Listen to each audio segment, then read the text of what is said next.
శ్రీ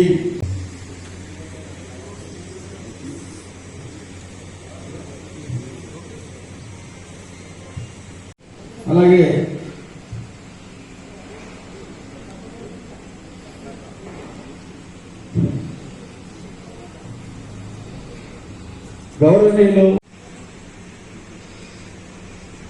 గౌరవనీయులు పెద్దలు శ్రీ పిటి స్వామి గారిని వేదికపైకి రావాల్సిందిగా, అలాగే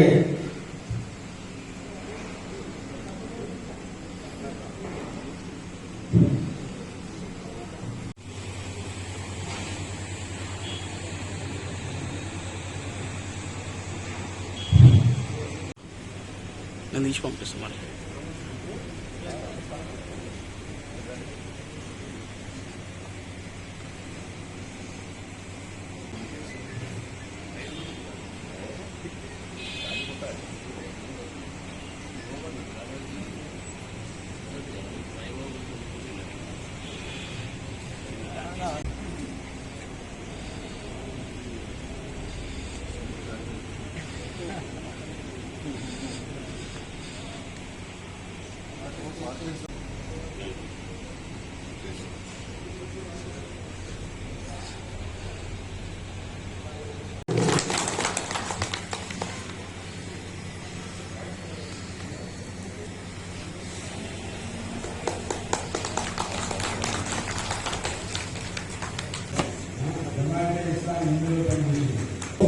भारत सुरक्षा समिति रथ सारथी व्यवस्थापकुలు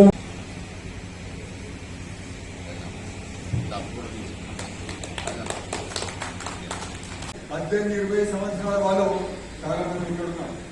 అప్పుడు ఉద్యమం చేసిన 40-50 ఏళ్ల మంది ఇక్కడ లేరు. వాళ్ళు పైన చూస్తూ ఉన్నారు. మా వాళ్ళు కొట్లాడతారా లేదా, మా వాళ్ళు కొట్లాడి కనీసం నేను చేసిన త్యాగాన్ని గుర్తుపెట్టుకునే విధంగా సాధిస్తారా లేదా అని చెప్పి పైనుంచి మన పోరాటం చూస్తూ ఉందని చెప్పి నేను సందర్భంగా నేను మనం చేస్తూ ఉన్నాను. ఈ పోరాటాన్ని మనం అర్ధాంతరంగా వదిలిపెట్టడానికి వీలేదని చెప్పి నేను మనం చేస్తూ ఉన్నాం. ఈ దేశాన్ని పరిపాలించే పార్టీ మన పార్టీ కావచ్చు కాక, ఈ దేశాన్ని పరిపాలించే ప్రధానమంత్రి మన పార్టీకి సంబంధించిన వ్యక్తే కావచ్చు కాక, కానీ ఇవాళ మన త్యాగాన్ని గుర్తించాలని అడగాల్సిన పరిస్థితి ఉంది. మనం ఏదో భిక్ష పెట్టుకోవడం, లేకపోతే దేవుడు ఇచ్చడానికో, లేకపోతే అడగడానికో, లేకపోతే అయ్యో పాప అనడానికో సిద్ధంగా లేవు. అడగడానికి మళ్ళీ పోరాటం చేయడానికి సిద్ధంగా ఉండాలని మనం ఆ రోజు మనకేదో కావాలని మనం పోరాటం చేయలేదు. మనమేమో ఐక్యమైన పోరాటం చేయలేదు. ఇంట్లో మనం చేసా ఉన్నా. ఇవాళ మనం అప్పుడు పోరాటం చేసినాం. ఈ దేశంలో మన పార్టీ గవర్నమెంట్ ఉందని మనం అనుకున్నామా? ఎవరైనా అనుకున్నామా? కాదు మనం అనుకున్నామా? మధ్యప్రదేశ్ అనుకున్నామా? ఈ దేశంలో మన గవర్నమెంట్ ఎవరైనా ఇళ్లకు జనసంఘానికి ఓటేయని పోతే మనల్ని ఇంట్లో చూసేది గౌరవలకు అంటే ఈ జనసంఘం కూడా ఒక పార్టీనా? దీప గుర్తు కూడా ఒక పార్టీనా? దీన్ని కూడా ఓటేయాలా అన్నట్టుగా చూసేది.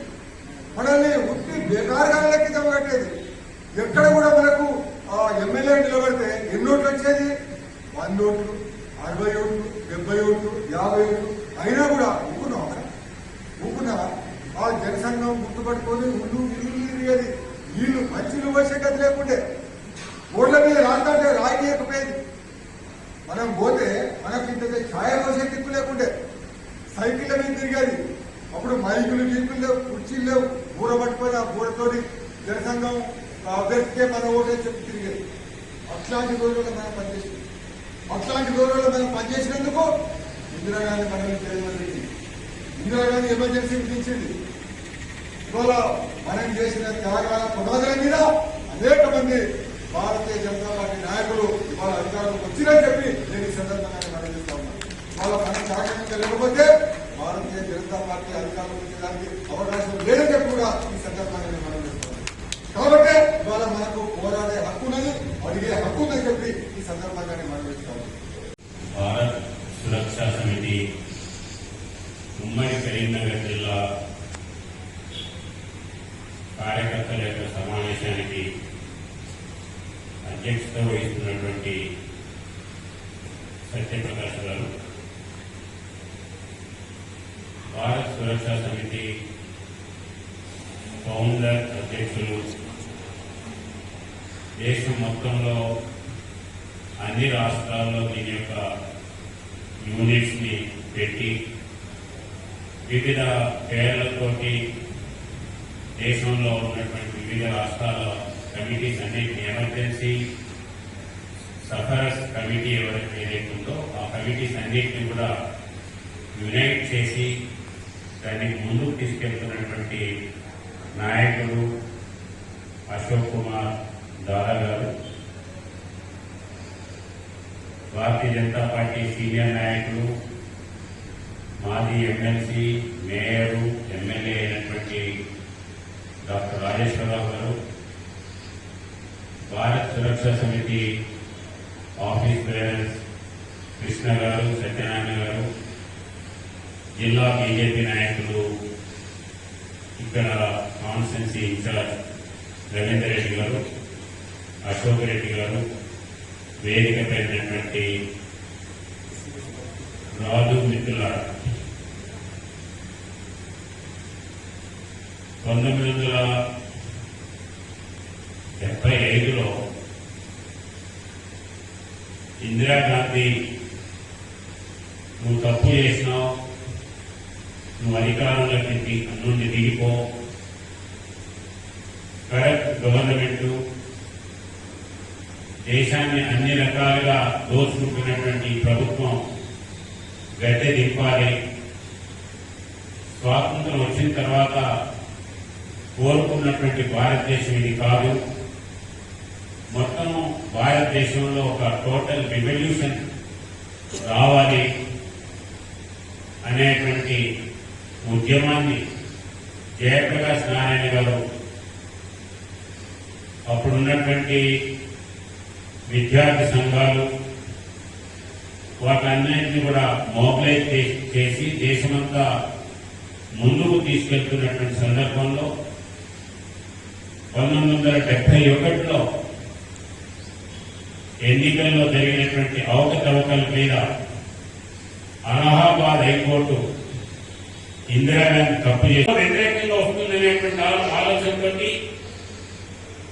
కోర్టులో ఉండేటువంటి జడ్జెస్ ని భయపెట్టించి చీఫ్ జస్టిస్ గా కావాల్సినటువంటి వాళ్ళు చీఫ్ జస్టిస్ గా చేయకుండా జూనియర్స్ గా ఉన్నటువంటి జడ్జెస్ ని చీఫ్ జస్టిస్ గా చేసి ఆమె యొక్క ఎన్నికైనటువంటి టర్మ్ 5 సంవత్సరాలకు ఎన్నికైతే ఈ 5 సంవత్సరాల కాలం దీన్ని పొడిగిస్తాం,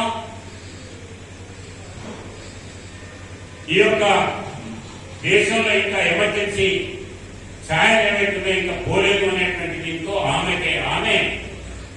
యొక్క పదవి కాలాన్ని కూడా పొడిగించుకున్నటువంటి పరిస్థితి ఆ రోజు ఇందిరాగాంధీ ఎదిరించి పోరాడి దేశం మొత్తంలో లక్షల మంది కార్యకర్తలు సత్యాగ్రహం చేసి వాలంటీర్ దీంట్లో ఏకవ్యక్తి సత్యాగ్రహం చేసి అరెస్ట్ అయినటువంటి ఆ యొక్క సంస్థ స్వయం సేవకులు కేవలం ఈ దేశంలో మాత్రమే కనిపిస్తుంది. మేము ప్రజాస్వామ్యం కొడుకున్నాం, మేము పార్టీల కొడుకున్నాం, ఈ యొక్క ప్రజాస్వామ్యాన్ని రక్షించుకుంటాం, హక్కులను కాపాడుకుంటామని మాట్లాడినటువంటి పెద్ద పెద్ద ఉపన్యాసకర్తలు ఎవరైతే ఉన్నారో, పేపర్లలో ఆర్టికల్స్ రాసినటువంటి వాళ్ళు ఎవరైతే ఉన్నారో ఆ రోజు వాళ్ళందరూ కూడా తోకముడికి ఇందిరాగాంధీనే మా నాయకులను చెప్పినటువంటి కమ్యూనిస్టులు ఆ రోజు మనం చూస్తున్నాం. కానీ నేను ఈ యొక్క ఎమర్జెన్సీని వ్యతిరేకిస్తున్నాను, దీన్ని సరైనటువంటి కాదు అని చెప్పి హైదరాబాద్ లో ఉండేటువంటి సెక్రటరియట్ ఎదురుగా ఏకవ్యక్తి సత్యాగ్రహం చేస్తే ఒక్కొక్కరే వెళ్ళి సత్యాగ్రహం చేయడం, అరెస్ట్ కావడం, వాళ్ళని తీసుకెళ్లి ముందు పోలీస్ స్టేషన్ లో కొట్టడం, ఆ తర్వాత తీసుకెళ్లి జైళ్లలో పెట్టడం కేవలం ఎమర్జెన్సీ టైంలో మాత్రమే జరిగింది. దాన్ని ఆ రకంగా ఆర్గనైజ్ చేసినటువంటి వాళ్ళు, దాన్ని ఆ రకంగా ఈ యొక్క ప్రజాస్వామ్యాన్ని కాపాడుకుంటాం, ఈ దేశాన్ని కాపాడుకుంటాం, ఈ దేశంలో ఉండేటువంటి వ్యవస్థల్ని కాపాడుకుంటామని చెప్పి ముందుకు వచ్చినటువంటి సంస్థ ఆ రోజు ఆర్ఎస్ఎస్, దానికి